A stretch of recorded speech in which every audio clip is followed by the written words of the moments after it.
Primero que nada, un saludo cordial para todos los que se encuentren viendo este video, en el cual hablaremos acerca de los procesos oxidativos, los cuales se pueden ver en el capítulo 14 del libro de Harper de Bioquímica, especialmente a nuestro maestro Miguel Hernández Cruz, que nos imparte la materia de bioquímica.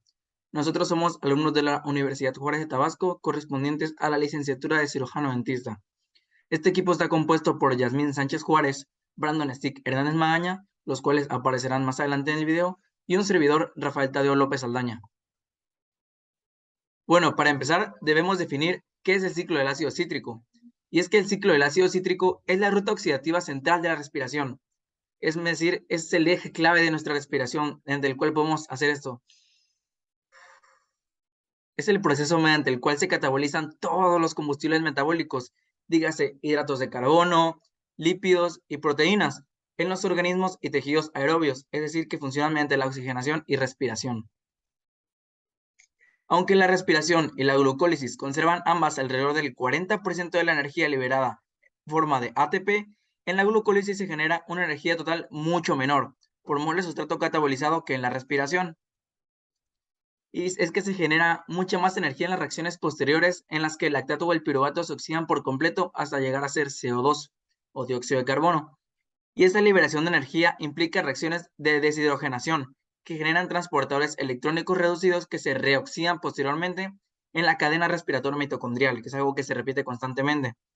Tales reacciones aportan la energía que impulsa la síntesis de ATP a través de la fosforilación oxidativa, y los electrones liberados se transfieren finalmente al oxígeno, el cual se termina reduciendo a H2O o agua.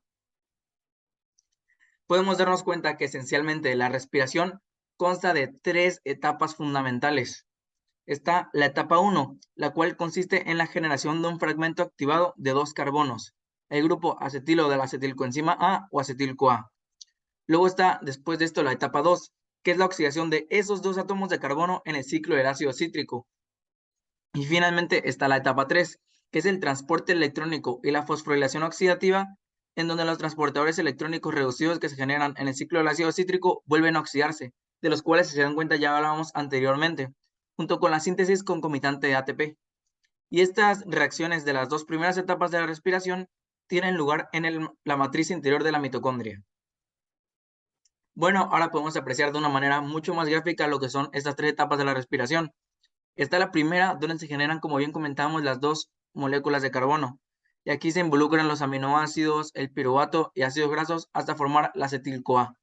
Luego pasamos a la etapa 2, que viene siendo prácticamente el ciclo del ácido cítrico en sí, que aquí podemos ver estos dos CO2 que se involucran, pasando a ser citrato, luego isocitrato, luego acetoglutarato, succinil-CoA, succinato, fumarato, malato y oxazoacetato, que esto es lo que complementa en sí el ciclo del ácido cítrico, todo esto junto, usando obviamente energía o ATP.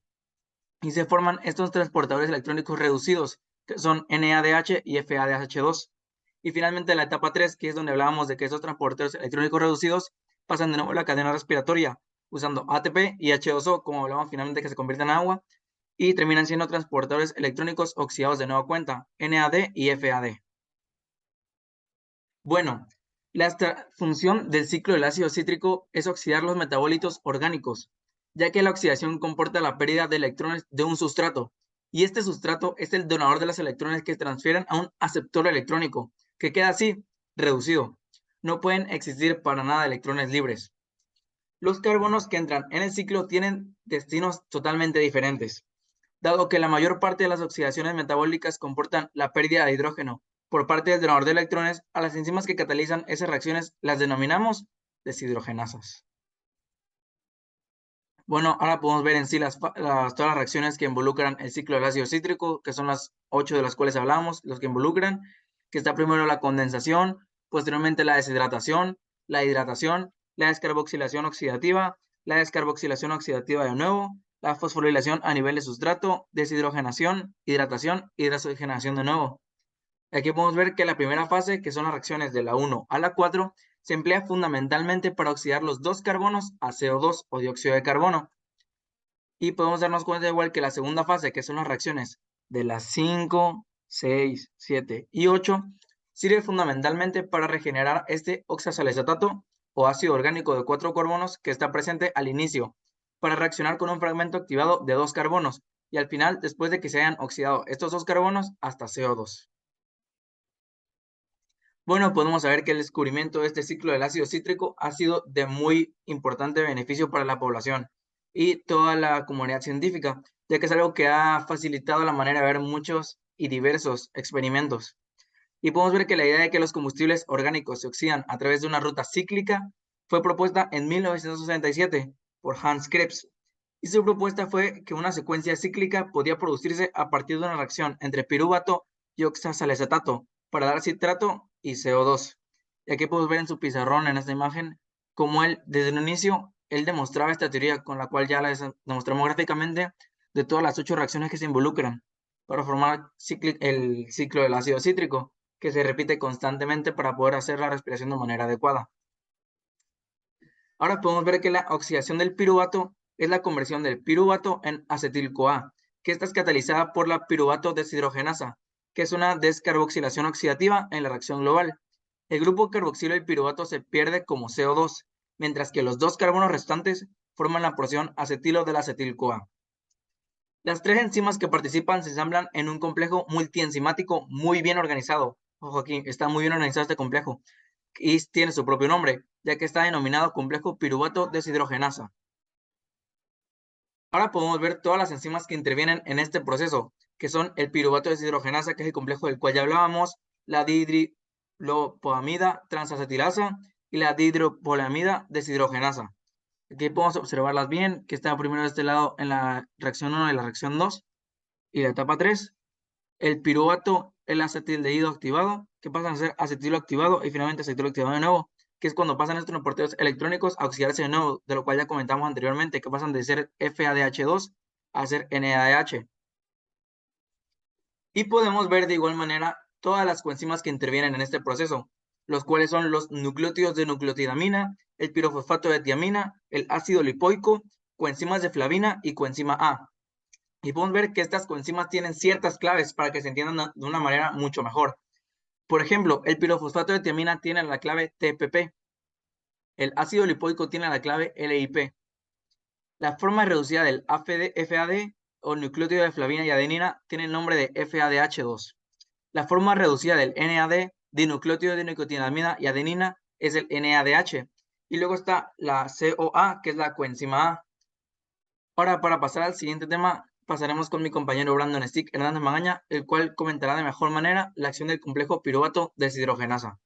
Bueno, mucho gusto, soy Brando y pues vengo a continuarlo donde se quedó mi compañero Rafael, empezando con lo que es la acción del complejo piruvato deshidrogenasa, en la cual pues en esta acción el piruvato para dar acetil-CoA interviene en lo que son las coenzimas TPP, ácido lipoico, FAD, NAD+, y CoA-SH, que actúan de manera concentrada con las 3 enzimas del complejo piruvato deshidrogenasa. Aquí podemos ver un esquema de esto. Y bueno, tenemos que el complejo piruvato deshidrogenasa tiene lo que son algunas reacciones, empezando con lo que es la reacción 1, la cual podemos encontrar aquí, en este esquema, en la cual pues esta reacción acepta lo que es un grupo aldehído de 2 carbonos procedentes del piruvato y lo une a un TPP, formando lo que es hidroxitil TPP. Bueno, en la reacción 2, aquí lo podemos ver en este esquema, pues el grupo aldehído se transfiere por E1 al primer brazo oscilante de lipoamida en E2 y se oxida simultáneamente a un grupo acetilo. Aquí podemos ver esta reacción, la cual continúa pues en la reacción 3, la cual podemos encontrar aquí, en la cual el grupo acetilo se transfiere al segundo brazo de oscilación que se coloca a la situación adecuada para dar la transferencia de CoA a SH. Bueno, encontramos lo que es la reacción 4, que podemos encontrar aquí, en el esquema, en el cual el grupo acetilo transfiere lo que es a la CoA-SH produciendo lo que es acetil-CoA. Bueno, en la reacción 5 podemos encontrar lo que es, y podemos verla, podemos saber que, pues, que se oxida el brazo oscilante de la lipoamida, la cual reduce mediante la transferencia de 2 hidrogenasas al FAD. Y bueno, tenemos lo que es la reacción 6, la cual la flavida reduce el FAD DH2, la cual se oxida por NADH, el NAD más. Bueno, tenemos lo que son las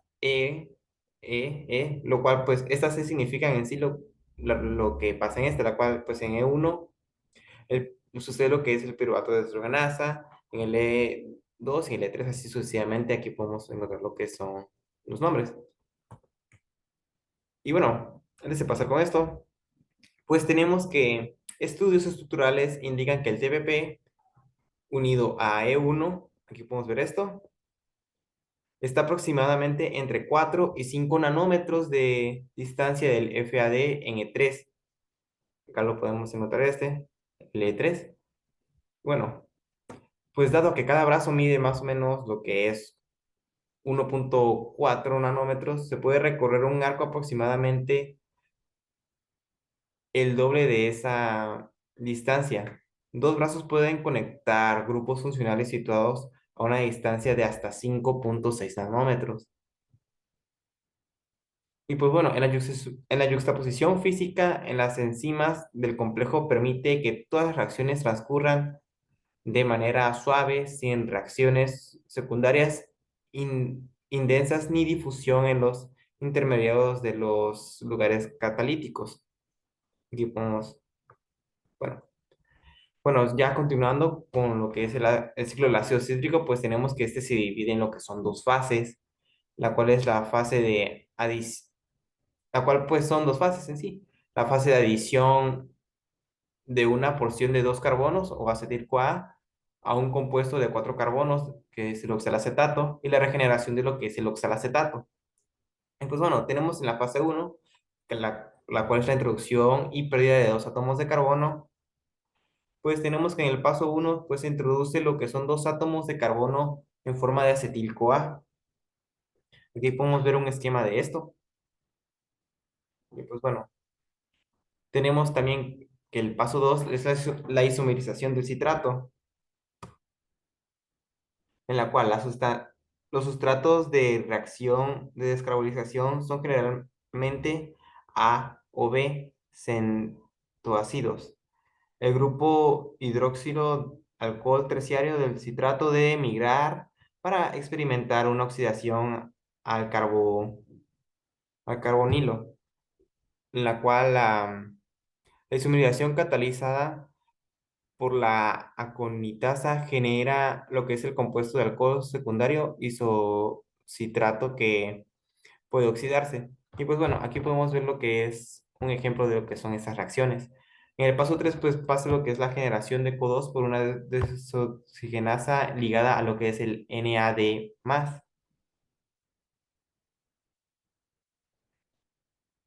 Y pues bueno, en este paso 3 pues aquí podemos ver lo que es esa reacción de una forma muy esquematizada. Pues bueno, tenemos lo que es el paso 4, cuál es la generación del segundo CO2 por un complejo multienzimático. Bueno, pues en la cuarta reacción del ciclo del ácido cítrico, pues es una reacción que varía los pasos totalmente, comparable a la reacción del piruvato de deshidrogenasa. Un sustrato acetocinado experimenta una descarbonización oxidativa con formación simultánea de acetil-CoA. Aquí podemos ver lo que es esta reacción de una forma muy esquematizada. Y pues entramos a lo que es la fase 2, la cual es la regeneración del oxalacetato, en la cual pues el paso 5 pues de esta, pero sería el paso 1 pues de la fase 2, pero ya continuando con la numeración es el paso 5, pues una fosforilación a nivel del sustrato, eso es lo que sucede. Pues bueno, la succinil-CoA es un compuesto de energía elevada y su energía potencial se utiliza para impulsar lo que son la formación de nucleócido trifosfato a partir de lo que es un difosfato. Esta reacción catalizada por la succinil-CoA sintetiza, bueno, es comparable a lo que son dos reacciones de fosforilación a nivel de sustrato que hemos visto en la glucólisis, excepto porque estas células animales en nucleótidos producen de energía, la cual eleva y no es siempre lo que es ATP, sino que en algunos tejidos es GTP. Aquí podemos ver lo que es esta reacción en forma esquematizada. Aquí podemos ver el GTP. Pues bueno, el paso 6 pues es la desorganización dependiente de flavina. Y pues bueno, esta, para completar el ciclo, pues se produce una conversión de succinato de 4 carbonos en el oxalacetato de 4 carbonos. La primera de las tres reacciones que intervienen catalizada por la succinina deshidrogenasa es la deshidrogenación dependiente del FAD de los carbonos sustratados en un doble enlace. Aquí podemos ver lo que es esto. Y pues bueno, en esta reacción va seguida de los dos pasos siguientes por una hidratación, y ese es el doble enlace, y la deshidrogenización del hidroxiácido, resultante del acetoácido oxalacetato. Y pues bueno, pasando a lo que es el paso 7 pues en pues la hidratación transestero, la hidratación tranestereotrófica del doble enlace carbono-carbono la cataliza lo que es el fumarato hidratasa, denominado más comúnmente como fumarasa. Aquí podemos ver esto.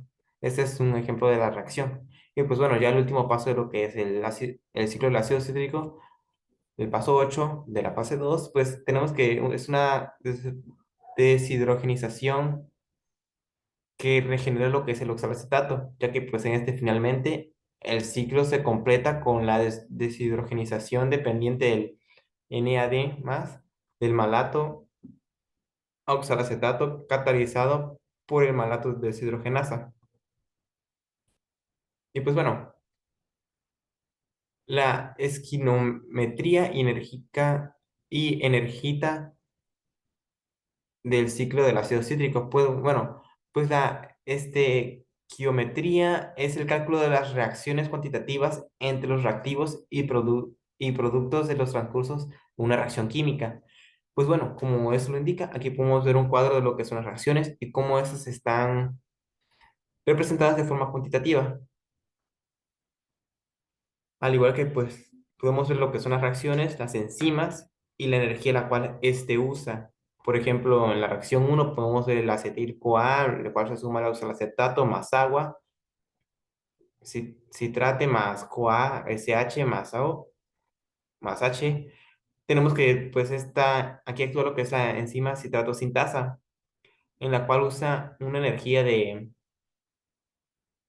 menos 32,2 kilojoules.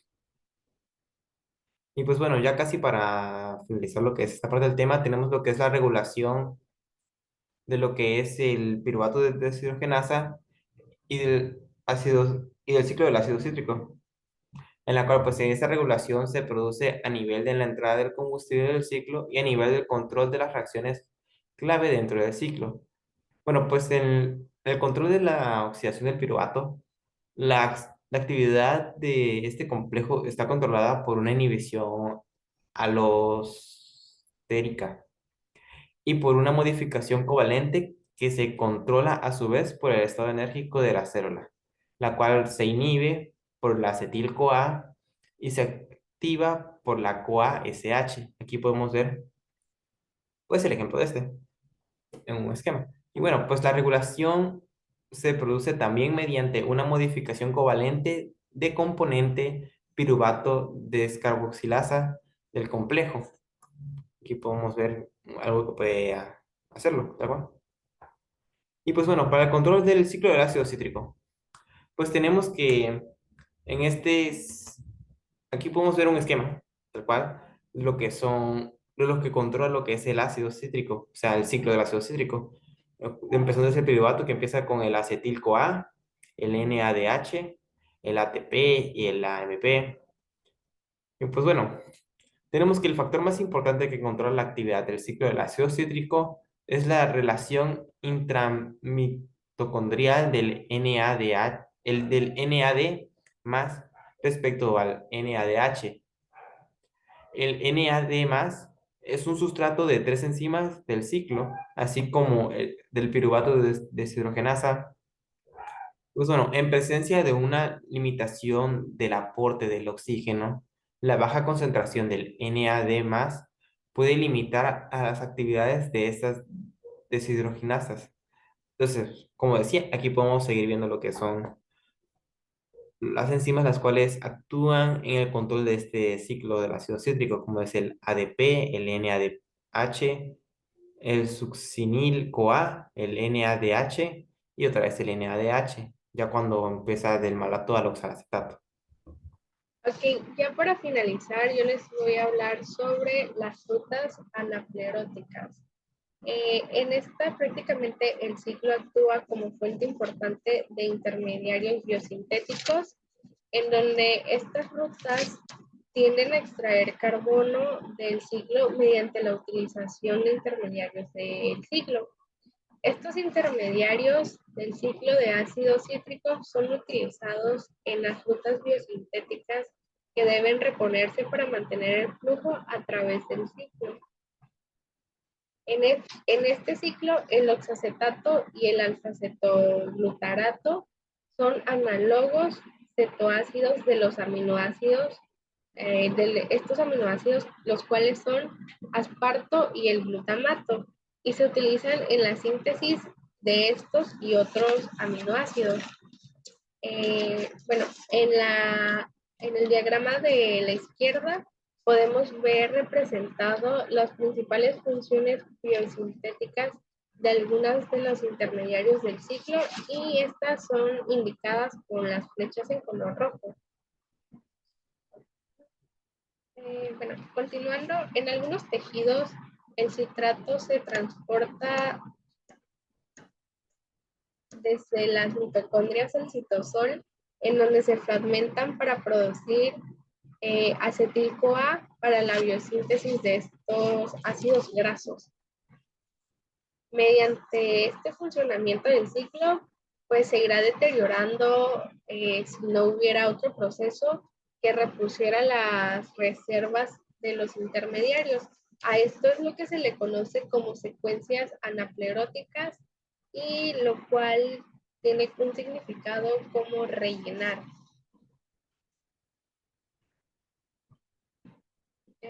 Ahora, hablando sobre las reacciones que reponen el oxacetato. En los animales, estas reacciones anapleróticas más importante es la carboxilación reversible del piruvato dependiendo del ATP para dar oxacetato. En esta reacción es catalizada por el piruvato carboxilasa, donde la enzima se activa alostéricamente por el acetil-CoA, donde constituye una activación favorecida por el aporte, puesto que este efecto de acumulación de acetil-CoA fomenta su propia utilización. Y pues en el diagrama podemos ver lo anteriormente mencionado, cómo el piruvato pasa a oxacetato. Continuando esta misma reacción en las plantas y en las bacterias, pues esta es una ruta alternativa que conduce directamente desde el fosfoenilpiruvato al oxacetato. Esta reacción es catalizada por la fosfoenilpiruvato carboxilasa y no requiere de algún factor energético. Esta reacción es importante para la ruta C4, ya que la fijación fosfosintética donde el fosfonilpiruvato carboxinasa convierte el fosfopiruvato en oxacetato. Como lo vemos representado en el diagrama, el fosfonilpiruvato convierte esto a oxacetato. Enzima málica. Ok, la enzima málica, cuyo nombre oficial es malato desoxigenasa. Este enzima cataliza la carboxilación reductora del piruvato para dar malatos. Como está representada en el diagrama, la cataliza, vemos el piruvato, la cataliza y pasa a convertirse a malato. Prácticamente esta reacción es equivalente a la reacción de isocitrato deshidrogenasada en el sentido inverso, de manera que el piruvato y el malato son los análogos de el alfa-cetoglutarato y del isocitrato.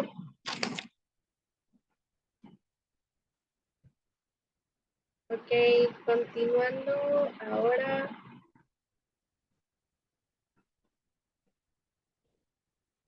Continuando.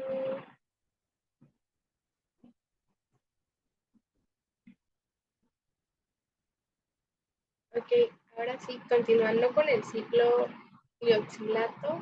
Esta es una variante anabólica del ciclo de ácido cítrico. En esta, el ciclo de glioxilato es una ruta cíclica que convierte dos unidades acetilo en forma de acetil-CoA, donde una molécula de succinato.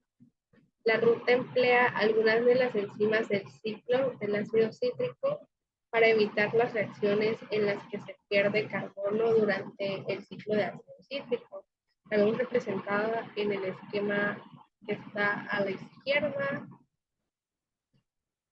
Bueno, continuando con este mismo ciclo, este permite también a muchos microorganismos lo que es metabolizar sustratos de carbonos, de dos carbonos, en donde la reacción individual del ciclo de ácido, del ciclo del glioxilato, la vemos igual representada en el diagrama.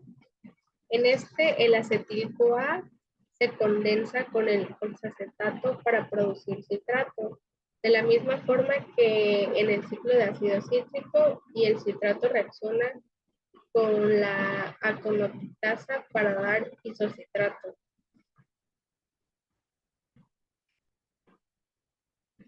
Ok, y en esta la siguiente reacción catalizada por isocitrato liasa fragmenta el oxacitrato en glioxilato y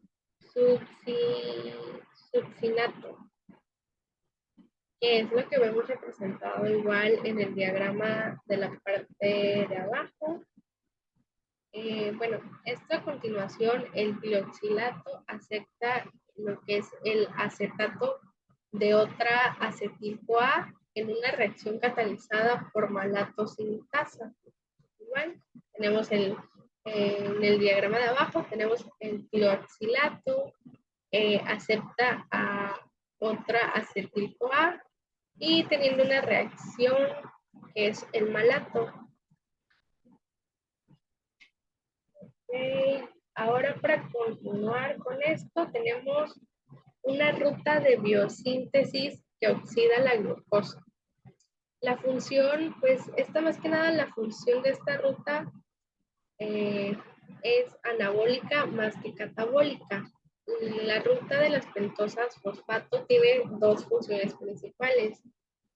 La función principal de esta es proporcionar NADPH para la biosíntesis reductora, proporcionar ribosa fosfato para la biosíntesis de nucleótidos y ácidos nucleicos.